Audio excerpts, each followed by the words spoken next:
गीता में अर्जुन को स्वयं भगवान कह रहे हैं कि उस परमेश्वर की शरण में जा, उसके लिए उन संतों के पास जा जो तत्वदर्शी हो। इसी प्रकार हजरत मोहम्मद को उनका अल्लाह कह रहा है कि कोई और पूर्ण परमात्मा है, उसको पाने के लिए उन तत्वदर्शी संत की तलाश कर। वो प्रभु कौन है, ये जानने के लिए कृपया अवश्य सुनिए जगत गुरु तत्वदर्शी संत रामपाल जी महाराज के अमृत वचन। सत साहिब दर्शकों, हर एक इंसान अपने जीवन में मानसिक शांति और समस्याओं से समाधान पाने की तलाश में कई रास्ते अपनाता है। इंदौर मध्य प्रदेश के किशोर जी ने भी कुछ ऐसा ही सफर तय किया। दरअसल किशोर जी को एक ऐसे संत की तलाश थी जो उन्हें सुकून और सही मार्गदर्शन दे सके। इसी की तलाश में ये विभिन्न गुरुओं की शरण में गए, पर सभी ने जो नाम जाप करने के लिए दिया, उन नामों के जाप करने से किशोर जी को शांति की अनुभूति नहीं हो पाई। दर्शकों, किशोर जी का यह सफर अपने अंतिम मुकाम तक तब पहुंचा जब इन्हें शांतिदायक परमेश्वर का अनमोल तोहफा रूपी पुस्तक ज्ञान गंगा प्राप्त हुई। जगत गुरु तत्वदर्शी संत रामपाल जी महाराज जी द्वारा लिखित उस पुस्तक में वर्णित सत्य भक्ति करने से न केवल किशोर जी को शांति प्राप्त हुई, बल्कि जीवन में कई चमत्कारिक लाभ भी मिले हैं। आज किशोर जी विकार मुक्त हो चुके हैं और अपनी सभी बीमारियों से निजात पा चुके हैं। अब सुनिए इंदौर के किशोर जी की ये कहानी, इन्हीं की जुबानी। नमस्कार सर। नमस्कार सर, क्या नाम है आपका? मेरा नाम किशोर दास है। किशोर जी, आप कहाँ से हैं? मैं एमपी के इंदौर से हूँ। किशोर जी, संत रामपाल जी महाराज से नाम दीक्षा आपने कब ली?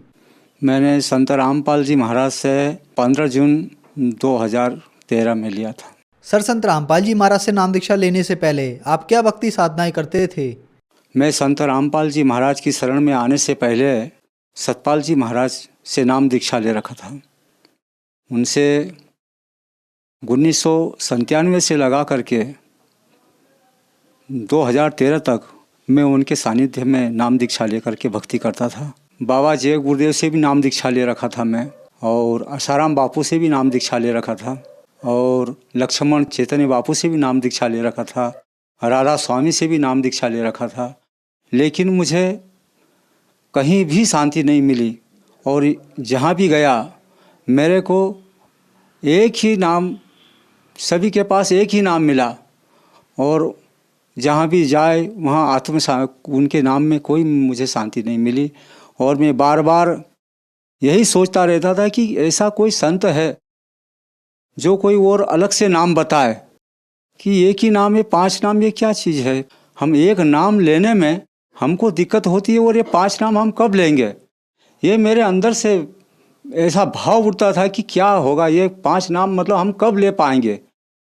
कहा है कि अंत मता सो गता, जब अंत समय में जब प्राणी प्राण त्यागता है तो जिस नाम का स्मरण करता है उसी धाम को प्राप्त होता है। तो ये हम 5 नाम कब ले पाएंगे।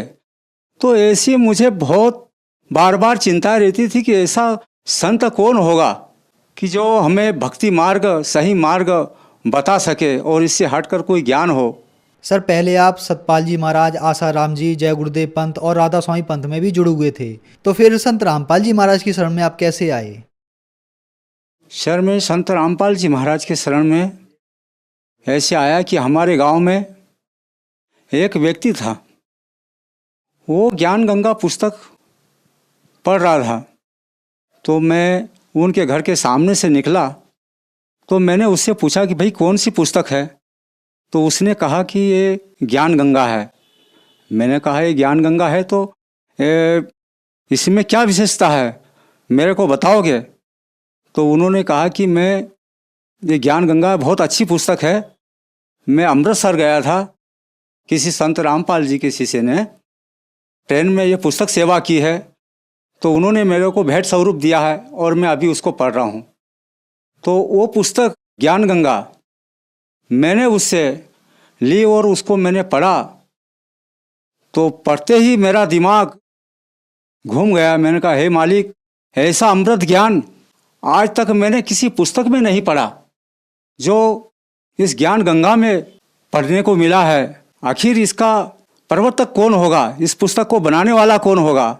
उसमें मैंने देखा कि इस पुस्तक में संत रामपाल जी महाराज का नाम था, और जैसे ही मैं उसका एड्रेस लिखा और उसमें मतलब पाया कि कहाँ पर मिलेगा ये ज्ञान, तो उन्होंने बताया कि बोले भैया ये सत्संग आता है संत रामपाल जी महाराज का, और आप देखोगे तो पता चल जाएगा। वैसे ही मेरे को तो बहुत जिज्ञासा थी इस ज्ञान की। जैसे ही मैं लगाया सत्संग, तो सत्संग लगाते ही आया कि कौन ब्रह्मा का पिता है, कौन विष्णु की माँ, और शंकर का दादा कौन है, हमको दे बताए। तो मेरा दिमाग घूम गया। मैं कहा हे मालिक, पहले तो पुस्तक में ये लिखा हुआ था इतना अच्छा ज्ञान, और ये और ज्ञान कहाँ से है। मेरे को और जिज्ञासा हुई कि कहाँ कब जाना चाहिए यहाँ इस ज्ञान को लेने के लिए। तो मेरे अंदर बार बार ये जिज्ञासा उत्पन्न होने लग गई। उसके 4-6 दिन बाद मैं सतलोक आश्रम आया और सद्गुरु रामपाल जी महाराज से नाम दीक्षा लेकर कबीरपंथी होने का गौरव प्राप्त किया। तो सर, संत रामपाल जी महाराज से नाम दीक्षा लेने के बाद क्या आपको कोई लाभ भी मिले? सर, संत रामपाल जी महाराज से ज्ञान लेने के बाद में मेरे को सबसे बड़ा लाभ तो मोक्ष मार्ग का ज्ञान मिला जी, जो ज्ञान से आज तक किसी भी संत ने नहीं बताया, क्योंकि उनका ज्ञान शास्त्रानुकूल नहीं था। और ये ज्ञान ऐसा अमृत ज्ञान था जो शास्त्रानुकूल था, मोक्ष मार्ग का ज्ञान था। सबसे बड़ा लाभ तो ये हुआ। और दूसरा लाभ ये हुआ, सद्गुरु रामपाल जी महाराज की शरण में आने से पहले मुझे दमा की बीमारी थी, और मैं अनेकों डॉक्टरों से इसका इलाज करवा चुका था। सभी डॉक्टरों के पास गया, लेकिन इसका इलाज सफल नहीं हुआ। मैं संत रामपाल जी महाराज से नाम दीक्षा लेने के बाद में वो बीमारी, डॉक्टर ने पहले तो मना बोल चुके थे कि ये बीमारी का कोई इलाज नहीं है, और आप कहीं भी चले जाओ इसका इलाज नहीं होगा। लेकिन मैं जैसे ही सद्गुरु रामपाल जी महाराज से नाम दीक्षा लिया, और नाम दीक्षा लेने के बाद में ये बीमारी ऐसे चली गई, मुझे पता भी नहीं चला कि मुझे कोई दमा की बीमारी है। और संत रामपाल जी महाराज की दया से आज मैं स्वस्थ हूँ, मुझे कोई दमा की बीमारी नहीं है। और मेरे अंदर लीवर की बीमारी भी थी। लीवर की बीमारी के लिए मैं कई डॉक्टरों के पास जा चुका था, उन्होंने भी मेरा इलाज किया, लेकिन इलाज करने के बाद में बार बार बिगड़ जाता था उनका इलाज, तबीयत खराब हो जाती थी। सभी डॉक्टरों ने मना बोल चुके थे कि आपका कोई इलाज नहीं होगा, लीवर का है। दवा गोली खा खा के परेशान हो गया था मैं। लेकिन जैसे ही सद्गुरु रामपाल जी महाराज के शरण में गया और नाम दीक्षा लिया, और उनके आशीर्वाद मात्र से ये मेरी लीवर की बीमारी ख़त्म हो गई। आज मैं पूर्ण रूप से सुरक्षित हूँ। मेरे परिवार में मेरी पत्नी, मेरे बच्चे, उनको भी मानसिक बीमारी होती रहती थी, और आज वो भी सद्गुरु रामपाल जी महाराज की कृपा से मैंने नाम दीक्षा लेने के बाद में वो भी पूर्ण रूप से स्वस्थ हैं। मैं जब नाम दीक्षा नहीं लिया था, इसके पहले मेरी आर्थिक स्थिति इतनी खराब थी कि मेरे पे करीब 5 लाख रुपए कर्ज था। लेकिन जैसे ही मैं सद्गुरु रामपाल जी महाराज से नाम दीक्षा लिया, तो मेरी आर्थिक स्थिति भी पूर्ण रूप से बढ़िया हो गई। मेरे पास इंदौर में रहने के लिए कोई मकान नहीं था। सद्गुरु रामपाल जी महाराज की ऐसी दया हुई कि आज मेरे पास प्लाट है, और आगे से आगे मालिक सद्गुरु रामपाल जी महाराज की कृपा से मेरी सब व्यवस्था हो जाती है, मेरी सब तकलीफें दूर हो जाती है। इसके पहले मैं सद्गुरु रामपाल जी महाराज की शरण में आने से पहले मैं बीड़ी, सिगरेट, तंबाकू, गांजा, शराब सभी चीज़ों का सेवन करता था। कोई ऐसे धर्म गुरु नहीं है जिनकी शरण में जाने से मतलब व्यसन मुक्त हो जाए।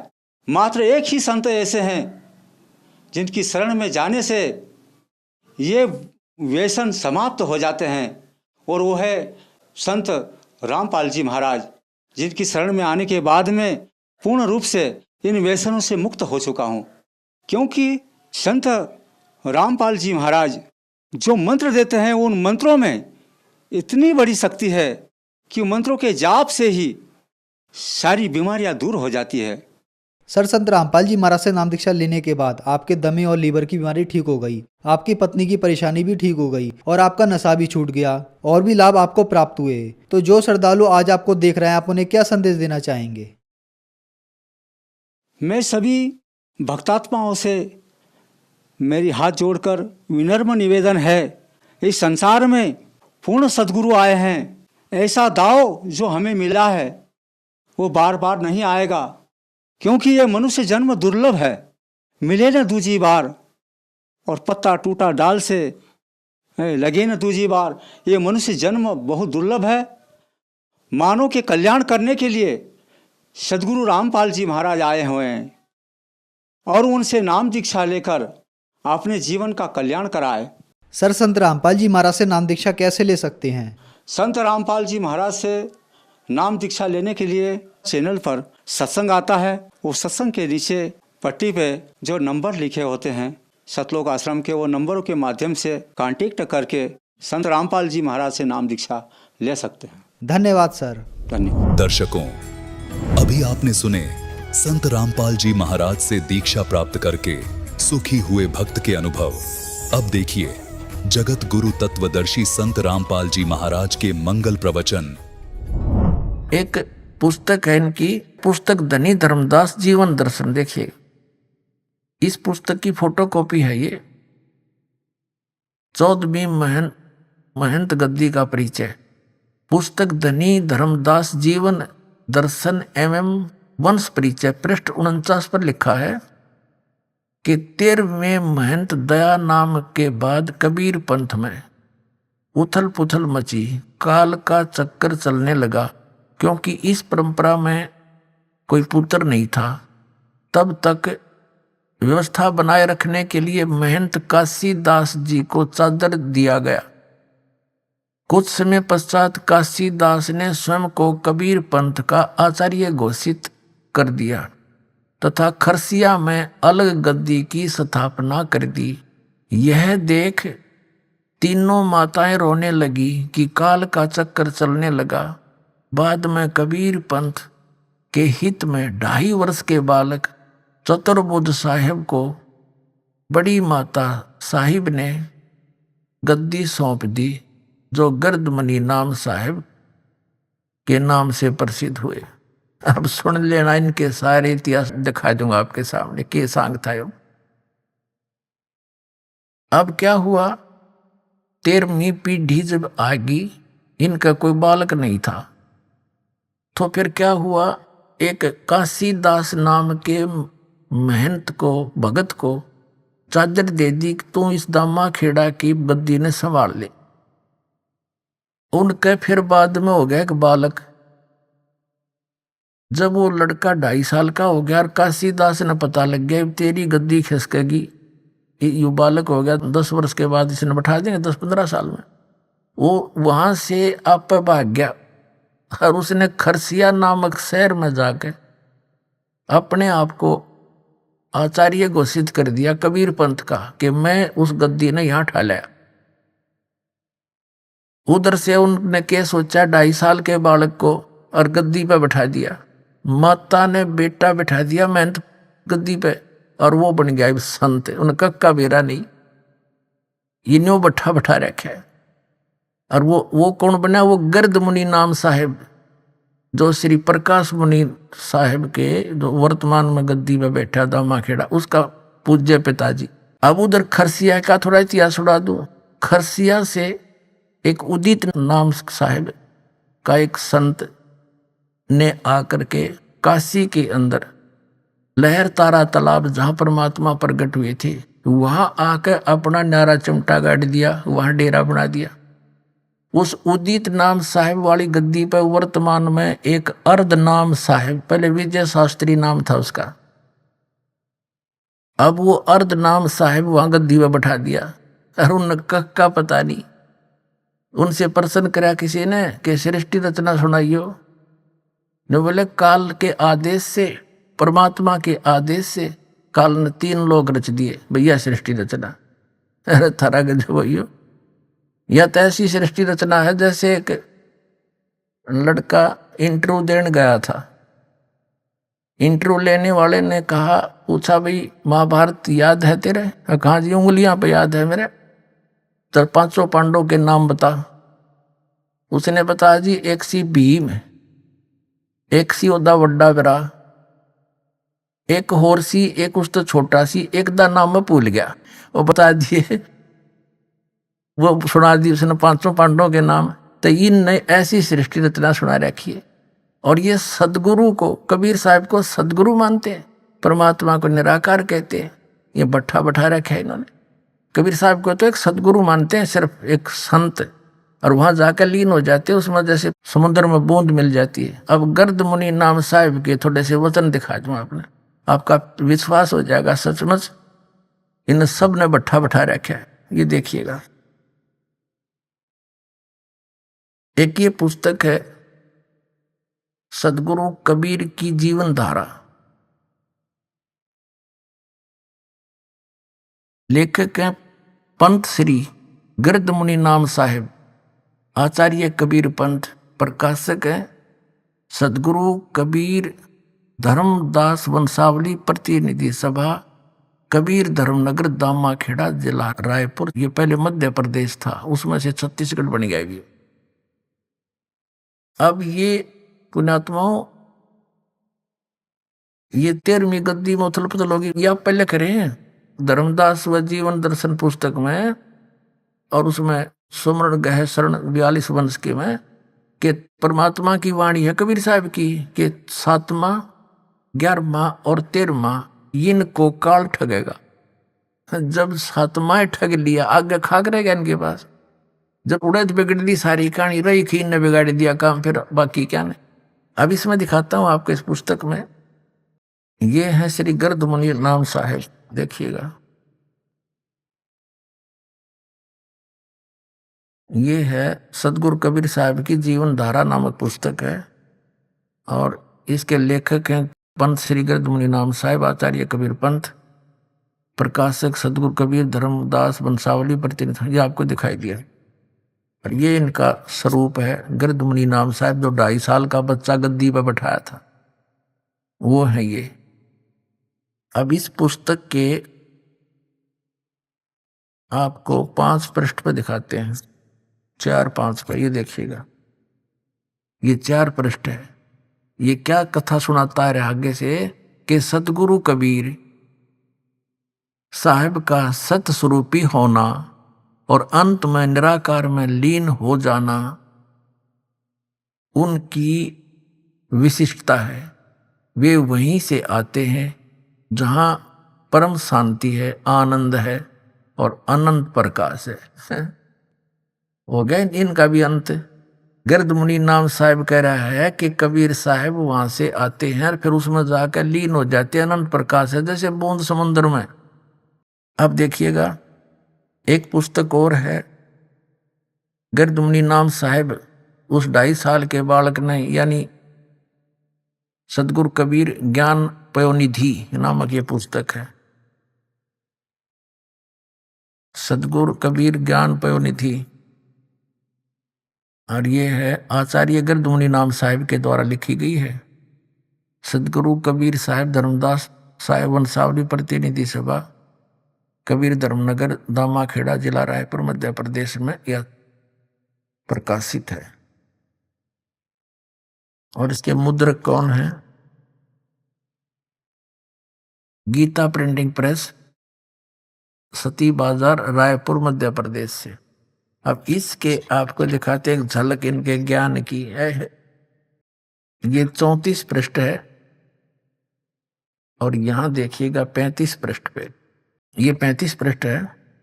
सदगुरु कबीर साहिब का सतपुरुष, यानी कौन था सदगुरु कबीर साहिब का सतपुरुष, ये क्या बताना चाहते हैं?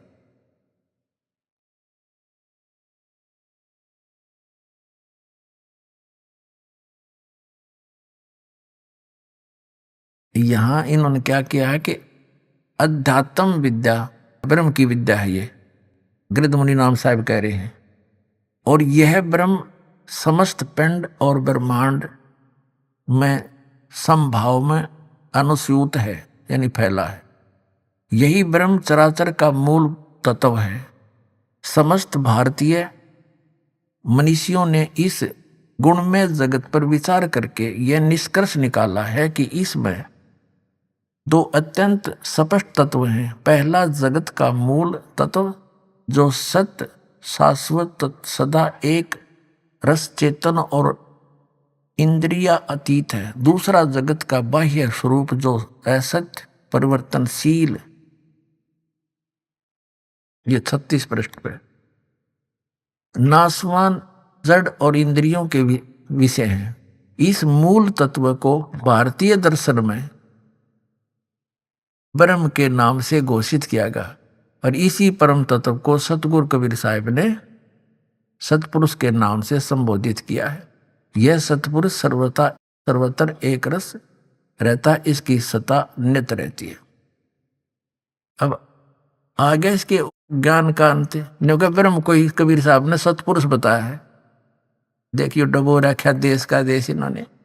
ब्रह्म क्या है? ब्रह्म तो यु काल है, ज्योत स्वरूपी निरंजन है और सतपुरुष परम अक्षर ब्रह्म है, जो गीता जी में भी कहा है। गीता ज्ञानदाता ब्रह्म खुद कह रहा है कि अर्जुन तू सर्वभाव से उस परमेश्वर की शरण में जा, उसकी कृपा से तू परम शांति को और सनातन परम धाम को प्राप्त होगा। और ये नो कहें कबीर साहब तो उसमें जाकर लीन हो जाते हैं फिर चेतन प्रकाश में। और फिर कबीर साहब ने ब्रह्म को ही सतपुरुष बताया है। वर्तमान में जो वो बैठे हैं प्रकाश मुनि नाम साहेब, उनके गुरुजी हैं और उसके पिताजी हैं उनके। वर्तमान वाले के ये पिताजी जिनका यू ज्ञान है तो बेटे का क्या ज्ञान होगा? वही ज्ञान जो का तो इसका है। इसके सत्संग सुने, उसके प्रवचन पर रखे उसने, न्यू का न्यू वही एज इट इज उसने सारा वर्णन कर रखा है। तो बैठा दिया ना पूरे मानव समाज का। अब इसी पुस्तक के सदगुरु कबीर ज्ञान पयोनिधि के 185 पृष्ठ पर दिखाते हैं आपको इनकी अकल। ये 184 है, पुस्तक वही है। और यहां देखिएगा, यहां पर ये है सदगुरु कबीर साहब का व्यक्तित्व। किसे थे वह, कौन थे? सत्य तो यह है कि सतगुरु शासन व्यक्ति प्रधान ही नहीं, वह तो विचार प्रधान है। पार्थिव कलेवर धारण के निर्मित से सतगुरु कबीर साहब एक मानव मात्र हैं, किंतु सत्य स्वरूपी होने के नाते वे केवल विश्व अनुभूति स्वरूप ही है। यही उनके जीवन का लोकोत्तर स्वरूप है। कबीर साहब एक मानव मात्र है।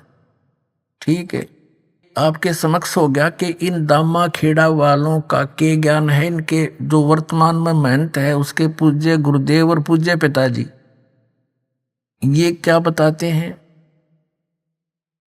ब्रह्म को सतपुरुष बताते हैं। कबीर साहब ने ये बताया। कबीर साहब उस परमात्मा में जाकर लीन हो जाते हैं। और परमात्मा कैसे है? धर्मदास जी ने सतलोक देखा, वापस आकर बताया कि वो परमात्मा मनुष्य दृश्य है। जो काशी में स्वयं आए हुए थे, कबीर नाम थे, दुल्हा नाम से, खुद सतपुरुष है। आपके रूबरू कबीर सागर में किया था। तो पुण्यात्माओं, इन्होंने खाकसा ना परमात्मा को। अब जो नामदास आपको देता है और जिससे मोक्ष होना है, जो धर्मदास जी को प्राप्त हुआ था, वो इन्होंने इस मूल संध्या पाठ में ये डेली पढ़ रहे हैं। जिन पुण्यात्माओं को दास से ये तीनों मंत्र प्राप्त हैं, सतनाम 2 अक्षर का, इसमें एक ओम है, एक गुप्त है, और एक तीसरा सार नाम, सार शब्द आदि नाम से कहते हैं, वो प्राप्त है। वो इसमें आसानी से पढ़ते ही समझ जाएंगे कहाँ कहाँ है। लेकिन आप जो नए भक्त आए हैं उनके लिए एक अलग से प्रमाण सिद्ध होगा कि ये कबीर साहब की वाणी क्या कहती है, धर्मदास जी की वाणी क्या कहती है, के जाप करना चाहिए और करते क्या है। ये देखिए, ये मूल संध्या पाठ है। ये पुस्तक है मूल संध्या पाठ। संरक्षक हैं पंडित श्री 108 हजूर प्रकाश मुनि नाम साहब, जो वर्तमान में गद्दी पर बैठे आचार्य कबीर पंथ। टीकाकार हैं डॉक्टर पार्श्वनाथ सिंह, प्रकाशक हैं श्री सतगुरु कबीर धर्मदास साहेब वंशावली, प्रतिनिधि सभा दामाखेड़ा, जिला रायपुर, छत्तीसगढ़। ये प्रकाशक ये वही है नो का नो। ये कहाँ से छपी है? मुद्रक हैं Vijay Lakshmi offset, 1393, Priyadarshini, polytechnic college के पास, लेआउट नागपुर, इतने थे। अब देखो 32 पृष्ठ पे ये जो करते हैं ना अदर नाम अमर नाम, इसमें स्पष्ट लिखा है कि सतपुरुष का नाम अजर है, अमर है, उसका कभी विनाश नहीं होता, कभी अक्षय नहीं होता।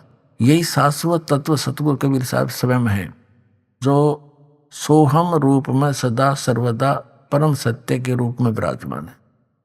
अब देखना, ये कहते दिखत के तैन चश्मिन का फिरा मोतिया बंदरे। अब यहां दिखाते हैं ज्ञान गुदड़ी, इसमें डेली पढ़ रहे हैं। धर्मदास बिलवे करजोरी साहेब सुनिए विनती मोरी, काया गुदड़ी का कहो संदेशा, जाते जीव कहो संदेशा, जाते जीव का मिटे अंदेशा। धर्मदास सुनियो चितलाई, काया भेद कहूँ समझाई। कबीर साहब की वाणी है, धर्मदास और कबीर साहब की इसमें वार्ता है। यहाँ आ जाते हैं हम। निश्चय धोती पौन जनेऊ, अजप्पा जपे सो जाने भेऊ। यह धोती नेति जो तुम करते हो ये निश्चय वाली है, विश्वास करना हमारे पर। और यहाँ देखना, ये प्रश्न नंबर 34 पे है। इला पिंगला के घर जाई, सुषमना नारी रह ठहराई। ओम सोहम तत्व विचारा, बंग नाल में किया संभारा। मन को मार गगन चढ़ जाई, मान सरोवर पैठ नहाई। अनहद नाद नाम की पूजा, ब्रह्म ब्राग देव नी दूजा। छूटे गए कलमस कर्मज लेखा। और ये नैनन साहिब को देखा, ये क्या भगवान है ही नहीं वहां पर। और ये परमात्मा कहते हैं इन नैनो परमात्मा को दिखा दूंगा तुझे। और आगे दिखाते हैं 37 पृष्ठ पे, इसके 37 पृष्ठ पे देखिएगा।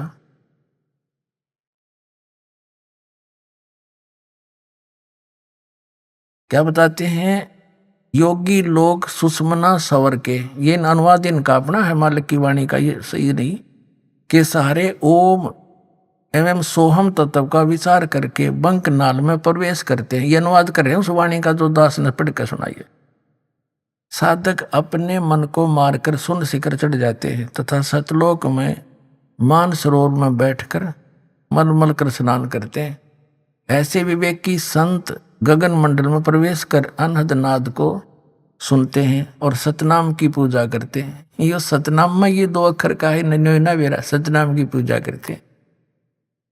सतनाम का श्रवण करने से मन वचन और शरीर के द्वारा किए गए शुभ अशुभ कर्मों के कारण उत्पन्न विष विकार से मुक्ति मिल जाती है। अब देखो, परमात्मा की उस वाणी का इसने अनुवाद यहाँ किया है जो इसमें लिखा है 34 पृष्ठ पर भी आपको पढ़ के सुना से। परमात्मा की वाणी है। अष्ट कमल दल चक्कर सूझे, योगी आप से बूझे। इला पिंगला के घर जाई, सुषमना नार रह ठहराई। ओ हम सोम तत्व विचारा, बंक नाल में किया संभारा। और मन को मार गगन चढ़ जाई, मान सरोवर बैठे नहाई। आनंद नाद नाम की पूजा, इसका अनुवाद इन्होंने यहाँ किया है। और ये मंत्र यही सतनाम है। ये केवल सतनाम को ही मंत्र मानते हैं कि कोई सतनाम, वो सतनाम इनका कौन सा है? अजर नाम, अमर नाम, पातालेश्वर सिंधु नाम, यही हंस का काम, वो इनका सतनाम है। सतनाम ये 2 अक्षर का है। परमात्मा कहा करते मोती मुक्ता दर्शत नाही, ये जग है सब अंदरे। दिखत के तो नैन चश्मे, इनका फिरा मोतिया बंदरे। इनका मोतिया बंद हो रहा था ज्ञान का। अब ये कबीर साहब की वाणी है, ये क्या बता रही है? डेली पाठ करेंगे। ये देखिएगा, ये 27 पृष्ठ है इन्हीं का, उसी का। ये प्रतिदिन जो करते हैं ना, ये मूल संध्या पाठ की ये पुस्तक जो अभी आपको दिखाई थी, इसके 27 पृष्ठ पर देखना। चेतावनी। सत का शब्द सुन भाई, फकीरी अदल बादशाही। साधु बंदगी दीदार, सहज उतरे सायर पार। सो हम शब्द सो कर प्रीत, अनुभव अखंड घर को जीत।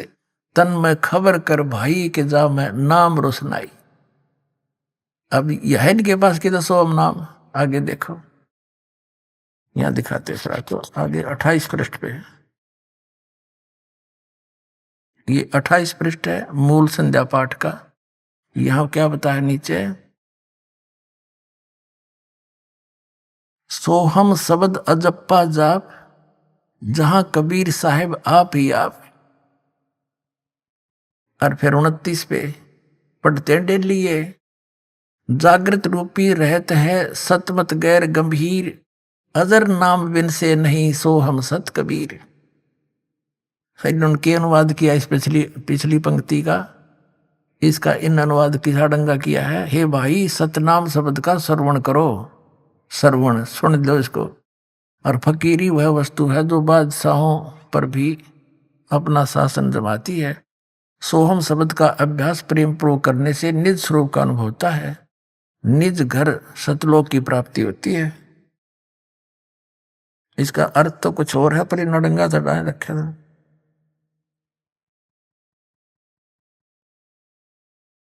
इस अंतिम पंक्ति का इन्होंने 32 पृष्ठ पर अनुवाद कर रखा है। सतपुरुष का नाम अजर है, अमर है, उसका कभी विनाश नहीं होता, कभी क्षय नहीं होता। ये शाश्वत सतगुरु कबीर साहब स्वयं ही हैं, नाम वो खुद ही हैं। सोहर रूप में सदा सर्वता सत्य के रूप में विराजमान। इन नडंगा कर दिया उस अनुवाद का, कख नहीं पता इनको। आगे पता लग गया पुण्यात्मा, तुम्हें जब इस ज्ञान को समझ लोगे, ये आपको सुनाई दिया।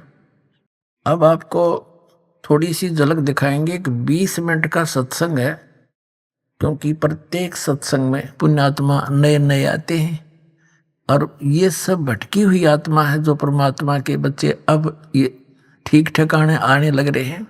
इन्होंने अभी तक विष फांका है, अब अमृत छकाएगा ये दास, अमृत पिलाएगा ये दास परमात्मा के यथार्थ ज्ञान का। आत्मा युगों युगों से भूखी है, एकदम तृप्त हो जाएगी, ऐसा ज्ञान दिखाऊंगा। सुनिए, जब कबीर परमात्मा ने धर्मदास जी से कहा था कि धर्मदास, जिस समय कलयुग 5500 वर्ष बीत जाएगा कलयुग, तब मैं आऊंगा और सब पंथों का नाश करके मिटा के एक पंथ चलाऊंगा।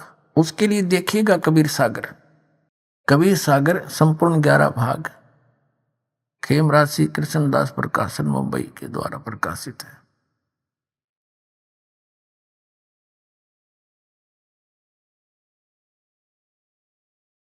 ये संपूर्ण 11 भाग कबीर सागरी, ये उन्हीं का है, कबीर पंथियों का छापा हुआ। कबीर पंथी भारत पथिक स्वामी युगलानंद विहारी द्वारा पुरस्कृत, और ये मुद्रक के प्रकाशित। जब परमात्मा और काल की वार्ता हुई थी,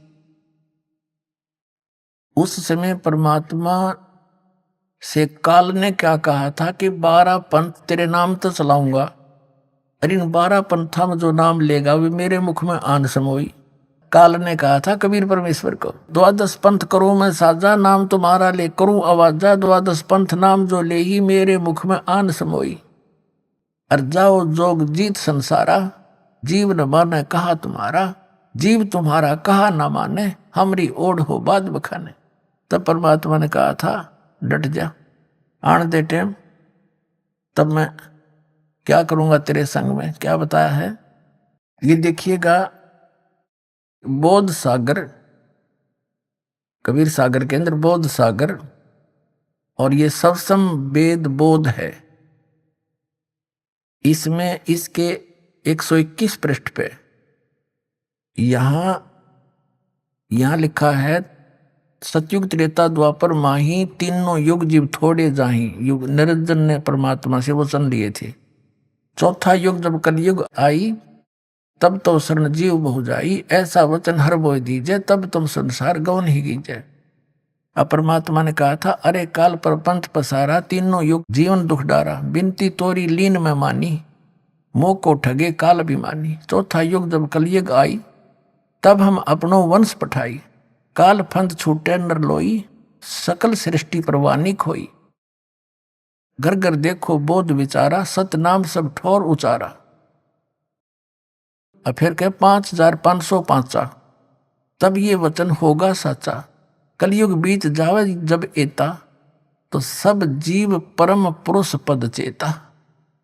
इसका क्या अर्थ है कि जब 5505 वर्ष बीत जाएंगे कलयुग के, तब मैं अपना अंश भेजूंगा। अब परमात्मा अपने आप को छुपा के करे और कहते हैं फिर पूरा विश्व परमात्मा के उस परम पद से परिचित होगा, भक्ति से, और सतनाम का सब जगह उच्चारण होगा। देखिए, चौथा युग जब कलयुग आई तब हम अपना अंश पठाए, अपना अंश भेजेंगे। और काल पंथ छूटे नरलोई, सकल सृष्टि परवानी कोई, पूरी सृष्टि नाम लेगी। और घर घर देखो बोध विचारा, घर घर परमात्मा की महिमा का विचार होगा, ज्ञान का। और सतनाम सब ठोर उचारा, सब जगह सतनाम का दिया जाएगा, सब जाप किया करेंगे।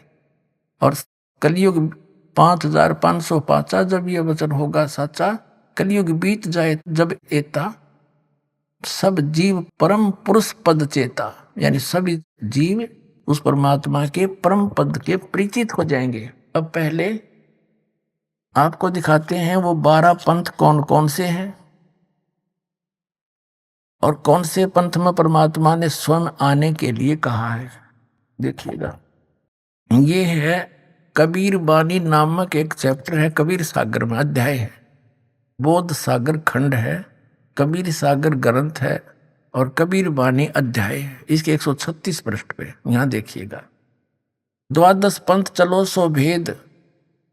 क्या बताया है कि 12 पंथ काल फुरमाना और भूले जीव न जाए ठिकाना, ताते आगम कह हम बाख्या, वंश हमारा चूड़ामणि शाखा। प्रथम जग में जागो बरमावे, बिना भेद वो गंस चुरावे। दूसर सुरत गोपाल होई, अक्सर जो जोग दृढ़ावे सोई। तीसरा मूल निरंजन, चौथा पंथ टकसार और 5वां पंथ बीज का लेखा। फिर सतनामी पंथ, फिर जीवा का पंथ, राम कबीर पंथ, फिर यो परमधाम की वाणी पंथ, ये चलेंगे। अब ये तो यहाँ इन्होंने प्रथम पंथ चूड़ामणि को नहीं दिखाया, प्रथम जागू दिखा दिया, ये गलत कर रखे ना। और यहाँ देखना, ये है कबीर चरित्र बोध नामक ये चैप्टर है, अध्याय है। इसके एक 1870 पृष्ठ पे, ये 1870 पृष्ठ, यहाँ 12 पंथों को गद्य भाग में लिखा है। कबीर साहिब के पंथों का वर्णन, प्रथम नारायण दास जी का पंथ लिख दिया इन्होंने, और दूसरा जागूदास। और यहाँ लिख रखा है न प्रथम जागूदास। देखो यहाँ इस कबीर बानी चैप्टर में 136 पृष्ठ पे प्रथम लिख दिया जागूदास, यहाँ चूड़ामणि को निकाल दिया, ये प्रथम चूड़ामणि है। अब हम आगे 1870 पृष्ठ पे कबीर चरित्र बोध में, प्रथम नारायण दास जी का पंथ, फिर जागूदास पंथ, तीसरा सूरत गोपाल मूल निरंजन का पंथ, टकसारी पंथ, भगवान दास पंथ, सतनामी पंथ, कमाली पंथ, यू कमाल का पंथ, कमाल वाला, कमाली का नहीं कमाल का, राम कबीर पंथ, प्रेम धाम की वाणी पंथ, और 11वां जीवा पंथ, और 12वां है गरीबदास पंथ। यू 12वां पंथ याद रखो, ये गरीबदास पंथ है। ठीक है, यहाँ क्लियर है गद्य भाग में, और ये है पद्य भाग कबीर वाणी 136 पृष्ठ पे, 136 पृष्ठ। अब यहाँ आगे हम फिर दोबारा, 12 पंथ काल फुरमाना, भूले जीव न जाओ ठिकाना। इन 12 पंथों में काल का आदेश चलेगा, नाम चलेगा, ज्ञान चलेगा। अर्थात आगम कह हम बाख्या, इसलिए भविष्य का हमें बता दिया है, आपको बताऊंगा आपको। वंश हमारा चूड़ामणि शाखा, ये प्रथम चूड़ामणि है, इन्होंने गलत लिखा, थोड़ा सा फेर बदल बाद में किया है इन कबीर पंथियों ने। प्रथम जग में जागो बरमावे, जागो जोगो सूरत गोपाल वही है, टकसारी पंथ, फिर सारा ये सतनामी पंथ, और ये सारा वही है परमधाम की वाणी पंथ। और यहाँ आगे हम ये 10वां पद है परमधाम की वाणी, अब ये 11वां है वास्तव में, अब ये है 12वां। कहते संवत 1775 हुई, ता दिन प्रेम प्रगटे जग सोई। संवत 1774 में गरीबदास जी का जन्म हुआ था। संवत 1774 वैशाख में, यहाँ गलती से 75 लिखा गया है। संवत 1775 हुई, ये 74 हुई होना चाहिए। ता दिन प्रेम प्रगटे जग सोई, 12वां पंथ का प्रवर्तक तब प्रगट होगा। आज्ञा रहे ब्रह्म बोध लावे, कोली चमार सबके घर खावे, यानी वो भेदभाव कम करेगा। साख हमारी ले जीव समझावे, असंग जन्म ठोड़ नहीं पावे। 12वें पंथ प्रगट हो वाणी, शब्द हमारे की निर्णय ठाणी। 12वें पंथ में, गरीबदास वाले पंथ में, मेरी महिमा की वाणी पुनः प्रगट होगी। पुण्यात्माओं, गरीबदास जी की वाणी में, क्योंकि परमात्मा मिले थे गरीबदास साहिब जी को छुड़ानी गांव में, 10 वर्ष के बालक थे। वहां से सतलोक लेकर गए थे धर्मदास जी की तरह, फिर वापस छोड़ा था। परमात्मा को मालूम था कि 12 पंथा में कबीर पंथ के नाम से काल घुसेगा और नकली ज्ञान देगा, मेरे नाम का नामो निशान मिटा देगा ज्ञान का। तो अपनी प्यारी आत्मा गरीबदास जी को ले गए, फिर वापस गवाह बना के छोड़ गए। उन्होंने उस वाणी का आंखों देखा हाल लिखा जो दास के पास उपलब्ध है। तो यहाँ क्या बताते हैं कि कबीर साहब ने कहा कि 12वें पंथ प्रगट हव बाणी, और शब्द हमारे का निर्णय ठाणी। अस्थिर घर का मरम ना पावे, ये 12 पंथ हमी को ध्यावे। 12वें पंथ प्रगट हो बाणी, और शब्द हमारे का निर्णय ठाणी। हमारे ज्ञान को वो कोशिश करेंगे समझने की, पर अस्थिर घर का मरम ना पावे, ये 12 पंथ हमी को ध्यावे। गरीबदास वाले पंथ में भी कहते हैं मेरी महिमा की वाणी प्रकट होगी, लेकिन गरीबदास वाले भी इस ज्ञान को समझ नहीं सकेंगे, क्योंकि गुरु बिन काहुन पाया ज्ञाना, जो थोथा भूसड़े मूड किसाना। गुरु बिन वेद पढ़े जो प्राणी, समझे न सार रहे अज्ञानी। तो सतगुरु आवे दया करी, 12वें पंथ प्रगट हो वाणी, शब्द हमारे का निर्णय ठानी। पुनः वाणी प्रगट होगी मेरी गरीबदास द्वारा, और अस्थिर घर का मरम नहीं पावे, सथाई लोग सतलोक नहीं जा सकते। ये 12 पंथ कबीर कबीर करेंगे, और मेरे महिमा मेरे ज्ञान को मेरी वाणी को पढ़ पढ़ कर पंथ चलावेंगे, लेकिन अस्थिर घर सतलोक नहीं जा सकते। 12वें पंथ फिर हम ही चल आवे, गरीबदास वाले पंथ में हम आगे चल कर आवेंगे, और सब पंथ मिटा के एक ही पंथ चलावे। पुणात्माओं, परमात्मा ने दास भेज दिया, सारा वो जो का तू दे का सामान।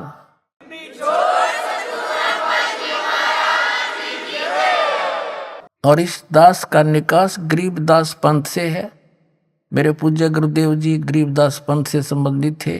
उन्होंने मुझे ये सारा ज्ञान दे करके कह दिया था, बेटा मेरे जाने के बाद यहाँ मत आना वापस, यहाँ कुछ नहीं है छुड़ानी में, ये सारे अभिमानी जीव हैं, तेरे को लेना था हमने आगे, या जोत के जोत जगानी थी, बस इतना ही काम था यहाँ। तो पुण्यात्मा उसके बाद दास वहाँ जाख्या भी नहीं छुड़ानी में, और कहती 12 पंथ गरीबदास पंथ तक भी पार नहीं होंगे असंग जन्म तक, यदि इस मार्ग को ग्रहण नहीं करेंगे।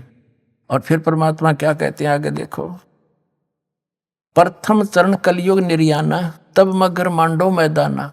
कलयुग का प्रथम चरण वो होगा जब कबीर साहब मगर से सह शरीर जाएंगे। कहते मैं सह शरीर जाऊंगा, मगर मैं एक लीला करूंगा, वो प्रथम चरण होगा। कलयुग को परमात्मा कबीर जी ने 3 चरणों में बांटा है। प्रथम चरण जब स्वयं आए थे, अब बिचली पीढ़ी जो अब चल रही है, और अंतिम लास्ट वाले कर्तगनी हो जाएंगे कलयुग के जीव, वो भक्ति नहीं करेंगे, मांसाहारी बकवादी हो जाएंगे। जिनको अब मनुष्य जीवन मिलेगा, जो पुण्यात्मा है, फटाफट परमात्मा भेजेगा उनको, और ज्ञान ग्रहण करेंगे। आपके घर ऐसी पुण्यात्मा होंगे बेटा और बेटी, आते भगवान की भक्ति पर लग जाएंगे, उनके आप पर कर्म बन जाएंगे, उनको कोई दुख नहीं आवे, टेंशन खत्म हो जाएगी सारी।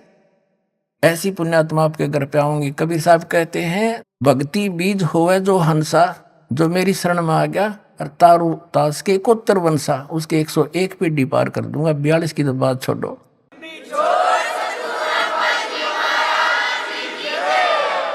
अब यह हम कबीर बानी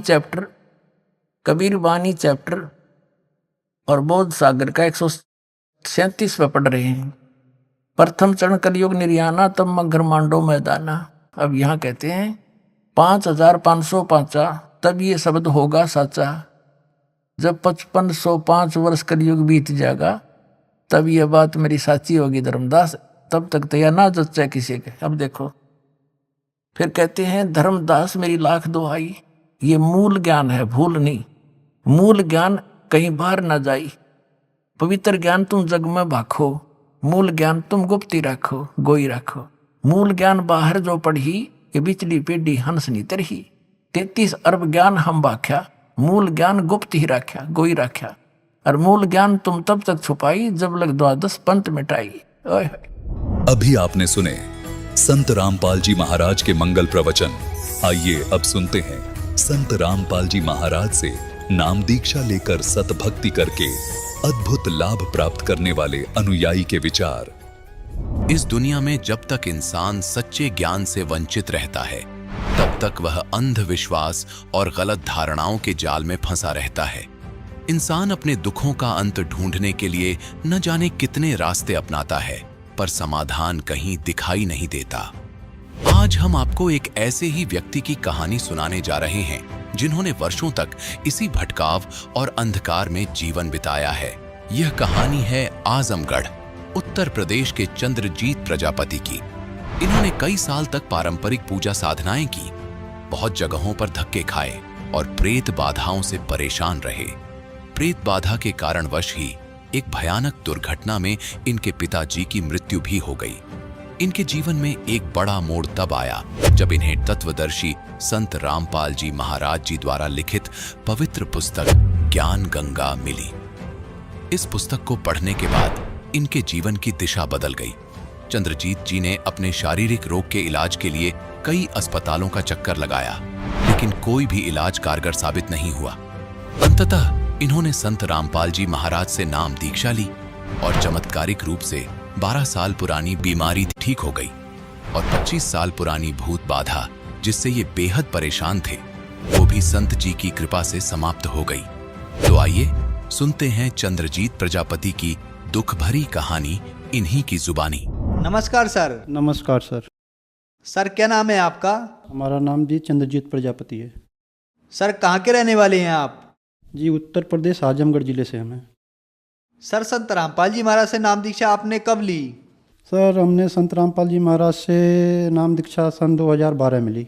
सर संत रामपाल जी महाराज से नाम दीक्षा लेने से पहले आप क्या भक्ति साधनाएं करते थे? जी हम ऐसे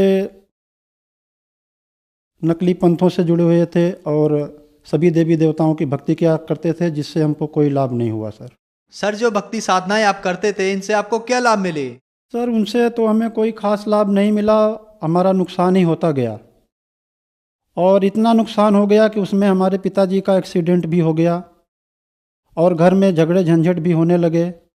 और सबसे ज़्यादा नुकसान हमारा ये हुआ कि हमारी तबीयत पूरा ख़राब हो गई सर उस साधना करते करते।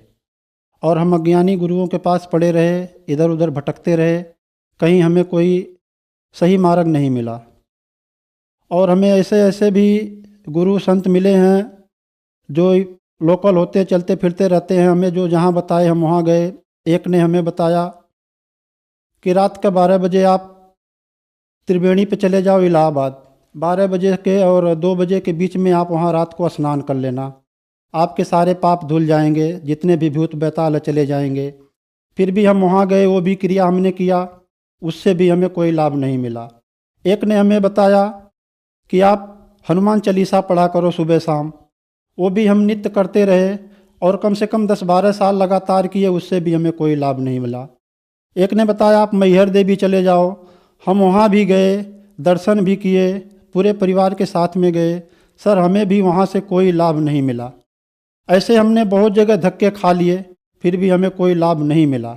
और सर हमें भूत प्रेत की ज़्यादा परेशानी थी, भूतों ने हमें परेशान बहुत कर रखा था और हमारे पूरे परिवार को परेशान कर रखा था। कभी हमारी तबीयत खराब होती है तो कभी बच्चों की, कभी हमारे धर्मपत्नी की, कभी माँ की, कभी पिताजी की।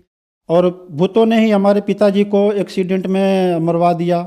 जितने भी संत गुरु हमें नकली मिले, इन लोगों से जो भी हमें ज्ञान बताया, मंत्र दिया, इनसे हमें कोई भी लाभ नहीं मिला। और हम दलदल में भटकते चले गए, धंसते चले गए। सर आपने बताया कि आप जो भक्ति साधनाएं करते थे उनसे आपको कोई लाभ नहीं मिला, आपको भूत प्रेतों की बहुत समस्याएं थी। भूत प्रेतों की समस्या की वजह से आपके पिताजी का एक्सीडेंट हो गया, उनकी मृत्यु हो गई। फिर आपको किसी संत ने बताया कि आप त्रिवेणी चले जाइए और रात 12 बजे से 2 बजे तक गंगा में स्नान कीजिए। आपने वो भी करा, आपने सभी उपाय कर लिए, आखिर में आप हार कर बैठ गए कि अब इस समस्या का समाधान नहीं हो सकता। तो फिर संत रामपाल जी महाराज की जानकारी आपको कैसे मिली? जी, ये तो परमात्मा का ही चमत्कार है। बहुत अद्भुत खेल हुआ हमारे साथ। एक बार हम ट्रेन में सफ़र कर रहे थे, गुजरात से अपने उत्तर प्रदेश आजमगढ़ में आ रहे थे घर पे। तबीयत हमारी बहुत ख़राब थी। हम सोचे अब हमारे पास कोई रास्ता नहीं है। कोई पुण्यात्मा था, बोलता 10 रुपये में ज्ञान ले लीजिए, 10 रुपये में ज्ञान लीजिए। लेकिन उस डिब्बे में कोई भी वो 10 रुपये की एक ही पुस्तक थी उस आत्मा के पास। कोई लेने के लिए तैयार नहीं हुआ। हम भी हाथ में लेके उसको वापस दे दिए। वापस दे देने के बाद हम बोले भाई ऐसे ही सब पाखंडी हैं, ये बात है वो बात, हमने भी भला बुरा कहा। हम परमात्मा से प्रार्थना भी करते हैं कि उस गलती का हमें क्षमा करना मालिक। फिर जब वो भगत उतरने लगा, बोला इसमें कोई अच्छी आत्मा नहीं है, सब के सब ऐसे ही हैं। फिर उतरते उतरते हमारे आत्मा में एकदम फड़क से उठी और जैसे मालिक बोले हों कि जा ले ले। फिर हम बोले भगत जी हमको दे दो। उसने हमें 10 रुपये की किताब दिया, बोला आपका उद्धार हो जाएगा। इतना बोलते ही वो फिर पता नहीं कहाँ गायब हो गया, हमें दिखाई भी नहीं दिया। गाड़ी खड़ी थी फिर भी हम खोजते रहे कहाँ गया, वो हमें कहीं नहीं मिला। वो ज्ञान गंगा किताब हमको मिली थी 2010 में और पढ़ते पढ़ते हमको 2 साल लग गए। हम इसलिए पढ़ रहे थे कि इसमें क्या सच्चाई है क्या नहीं है। कुछ हम वेदों से मिलाने लगे, गीता जी भी अपने पास रखे थे उससे भी मिलाने लगे और लोगों के पास भी जाने लगे। तो हमको सब यही कहते ये गलत है गलत है गलत है। तो वो पढ़ते पढ़ते हमारी तबीयत इतनी सीरियस हो गई कि हमको BHU हॉस्पिटल बनारस जाना पड़ा। वहाँ जाने के बाद डॉक्टरों ने बोला कि आपका कोई इलाज नहीं है। 3200 रुपये की हमारी जांच भी करवाई, भारी भारी टेस्ट भी करवाए। और हम गुजरात में भी रहते हैं, वहाँ भी हमको मोरबी ज़िले में भी दिखाया गया, राजकोट में भी दिखाया गया, बड़े बड़े डॉक्टरों से दिखाया गया, लेकिन हमारा समाधान कहीं नहीं हुआ। वो किताब को लेके हम घर से निराश होके मैं बोला कि अब हमारी मृत्यु निश्चित है। उस किताब को लेके, एड्रेस को लेके हम फ़ोन करके सतलोक आश्रम में हम पहुँचे। अंदर गए, अंदर जाते ही हमको मालिक से नामदान मिला। तो फिर सर संत रामपाल जी महाराज से नाम दीक्षा लेने के बाद आपको क्या लाभ मिले? तो संत गुरु रामपाल जी महाराज के शरण में आने से, नाम दीक्षा लेने से हमें बहुत लाभ मिला है। जैसे कि हमें 12 साल से बवासीर भगंदड़ की बीमारी थी। एक बार हमने ऑपरेशन भी करा लिया था। फिर उन्हीं डॉक्टरों ने दोबारा जब दिखाने गए तो बोला ये ज़्यादा हो चुका है, आप BHU बनारस चले जाओ। वहाँ भी हमने दिखाया तो वहाँ के डॉक्टरों ने हमें मना कर दिया। हमारा छोटा भाई भी गया था, उससे बोल दिया कि भाई इनका कोई इलाज नहीं है। जांच भी करवाए, सब देख लिए। हम 6-7 दिन वहाँ रुके भी थे। रुकने के बाद हम घर पे आ गए। उसके बाद हम संत गुरु रामपाल जी महाराज के शरण में आए और इनके शरण में आने से हमारा 12 साल जो पुराना बीमारी था भगंदड़ का, बवासीर का, और हमारी आंतें भी खराब हो चुकी थी और लीवर भी कमज़ोर हो चुका था। हम दिनों पे दिन आधी रोटी भी खाने लगे थे, पानी भी ठीक से नहीं पी पा रहे थे और कुछ काम भी नहीं कर पा रहे थे। सर BHU से मुझे डॉक्टरों ने वापस भेज दिया था। तो गुरुजी से नाम लेने के बाद मेरे को बिना दवाई, बिना कोई टैबलेट, न कोई झाड़ फूक, मात्र नाम लेने से, गुरुजी का, परमात्मा का नाम लेने से, संत रामपाल जी महाराज जो नाम देते हैं, जो दीक्षा देते हैं, उसके मंत्र से कोई भी रोग, मेरा पेट का जो बीमारी था, आंत एक तरफ की खराब हो चुकी थी, पूरी खराब हो चुकी थी। डॉक्टरों ने बोला था जो भगंदड़ की बीमारी थी वो भी हो, पूरा एकदम जोर पे थी। बोला कोई इलाज ही नहीं है, पूरा आपका गुद्दा काट के निकालना पड़ेगा। और लीवर में भी प्रॉब्लम था। ये सब बीमारी जो मुझे इतने सालों से परेशान की थी, 10-12 सालों से, और मैं मिर्चा भी बिल्कुल नहीं खा पा रहा था। आज भी मेरे परिवार इसके गवाह हैं। ये सब चीज़ें सतगुरु रामपाल जी महाराज के शरण में आने से, नाम लेने से छू मंतर हो गई और आज मैं पूरा स्वस्थ हूँ। मेरा परिवार, मेरा पूरा गांव गवाह है। जितने भी भगत हैं आजमगढ़ के, सब लगभग मेरे से मिले हैं, जानते भी हैं, मुझे पहचानते भी हैं। वो भी जानते हैं कि भगत ठीक हो गया है। तो सतगुरु रामपाल जी महाराज के शरण में आने से मेरे इतने कष्ट, और भूत प्रेत की बाधा भी 25 साल से थी, और उसमें मेरे पिताजी की भी मृत्यु भी हो गई, और घर में भी सब बीमार बहुत रहते थे, हमारे बच्चे भी, हमारे भक्तमती भी। और हम ज़्यादा उन्हीं की वजह से बीमार रहते थे। जहाँ जाओ झाड़ फूँक करवाने हो वो ये बताता है, कोई जिन्न बताता है, कोई मेस्तर बताता है। जहाँ भी जाओ कोई 1000 कोई 500 रुपये मांगते हैं, ले लेके पैसे हमें खाली गिराते चले जाते हैं।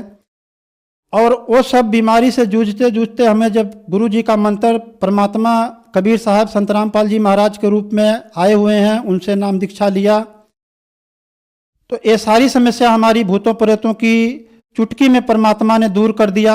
आज हमारा शरीर पूरा फुला हुआ है, हम खुश हैं, पूरा परिवार हमारा सुखी है और पूरे परिवार सहित हम संत रामपाल जी महाराज के शरण में हैं।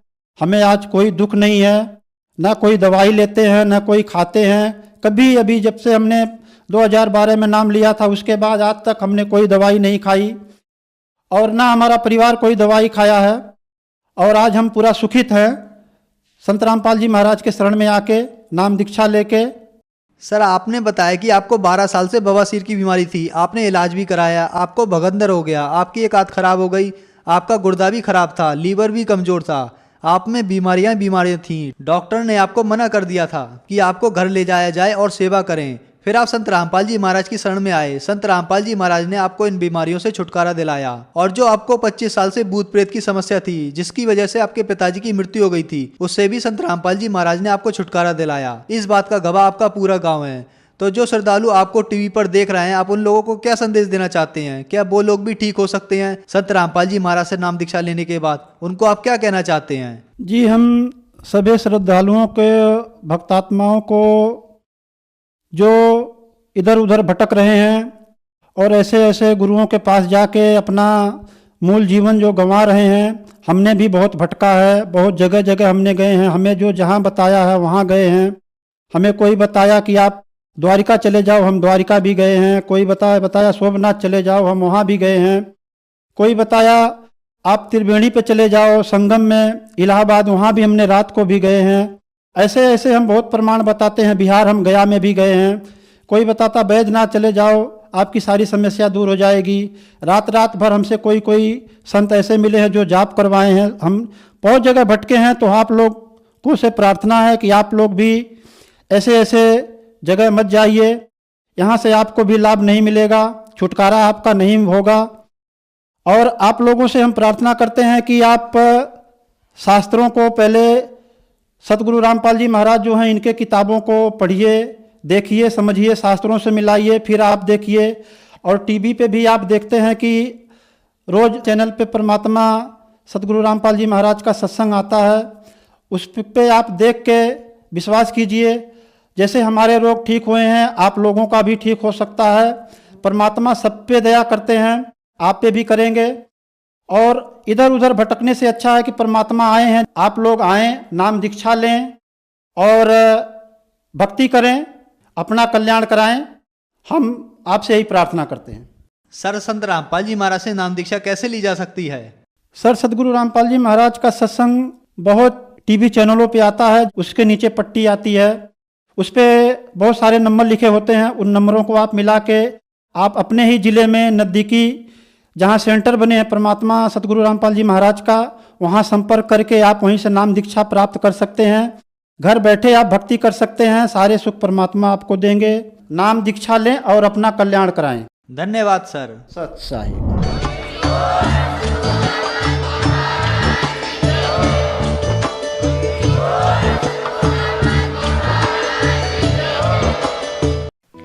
आप सुन रहे थे जगत गुरु तत्वदर्शी संत रामपाल जी महाराज के मंगल प्रवचन। अधिक जानकारी के लिए संपर्क करें।